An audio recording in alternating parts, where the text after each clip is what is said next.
A console field of view or FOV slider in Warzone is still not here after all this time, leaving many console players such as myself to wonder, what have we done wrong? FOV, for those of you that don't know by the way, is just the range of visibility we have on our screens. So a higher FOV of say 120, which PC players can bump it up to, will allow you to see more around you compared to say 80, which console players run on. In this video I'm going to test and question the perceived reasons why consoles don't have an FOV slider yet in Warzone. We'll start with some ideas that people have had around the culture of console gaming before moving on to some more performance-based issues. So in case you weren't aware, the argument around the culture of console players basically goes that we don't want a complicated experience, we just want to plug in and play and forget about it. So console players like myself don't really care about the finer details and settings and things like that, including an FOV slider. We just want a simple experience. This may well have been the case in the past, but as the culture of consoles becomes more adaptive to fit all kinds of different users, and the FOV advantages become more obvious, this is no longer the case. Console players have demands, which you guys have got across time and time again, as I showed in a previous video where I discussed whether we're ever likely to get an FOV slider in Warzone. Not only does this culture of console gaming argument not stand up, in terms of how things have changed and what people want, but also it falls down with the fact that Call of Duty introduced an FOV slider for consoles on Cold War as well as Vanguard. So with all this in mind, the reason we don't have an FOV slider in Warzone yet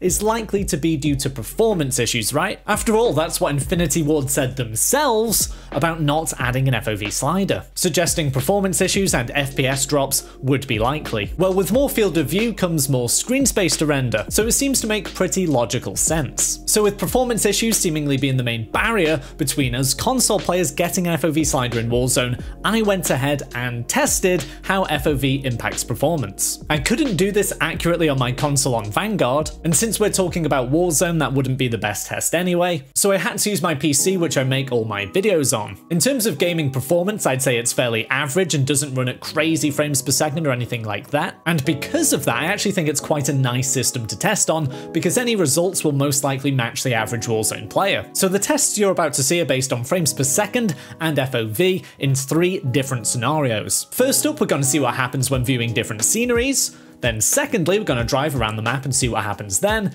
And then lastly and thirdly, we're going to just do some basic movements and see how that impacts performance. We'll start by taking a look at the scenery tests. In the first clip, we're in 80 FOV and we're averaging around 110 to 120 FPS. Then it looks like we drop about 10 to 20 frames per second when we use 120 FOV to about 100 to 110. In this second clip, I'm in a different location, but again looking at the sea where there should be lower rendering requirements. Here we start at 120 FOV and hover between 120 and 130 FPS. Then at 80 FOV, we get 125 to 135 FPS. So again, 80 FOV does appear to have a slight performance advantage. For the next few clips, we've moved location again to a tower just by an airfield, where we're gonna look out in a few different directions. Here at 80 FOV, we hover between 105 and 110 FPS. Then at 120 FOV, we get about 100 FPS. In another view at 120 FOV, we're getting 100 to 110 FPS,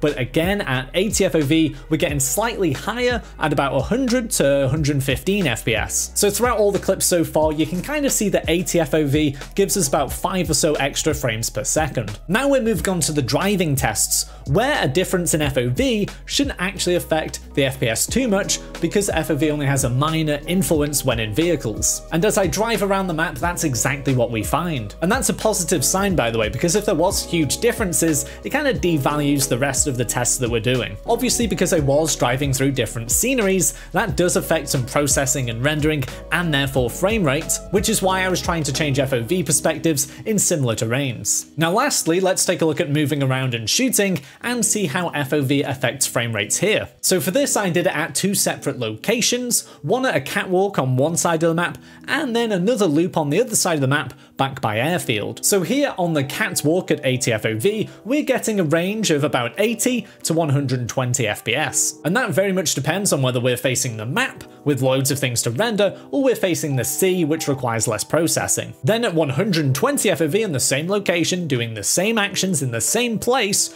we get a range between 75 to 80, all the way up to 120 FPS. In the next movement test and the final test altogether, by the way, I did a small loop jumping off the tower towards some tents before hobbling back over to the tower via the deposit helipad area. So doing this loop at 80 FOV, we find that the FPS dips to about 90, then stays constant around 100 when we're going over the helipad, then we hit peaks of about 110 to 120 as we're climbing the ladder. In 120 when doing this loop, we can see that the FPS results are almost the exact same, apart from maybe a consistent 5 frames less in the middle part as we're crossing the helipad. Since these tests aren't an exact science, 5 frames is pretty insignificant, and for most players in most scenarios, 5 frames isn't significant either. Throughout all the tests carried out here, we do actually see that running a top-end 120 FOV does decrease performance, just as Infinity Ward said, but seemingly only by 5 to 10 frames per second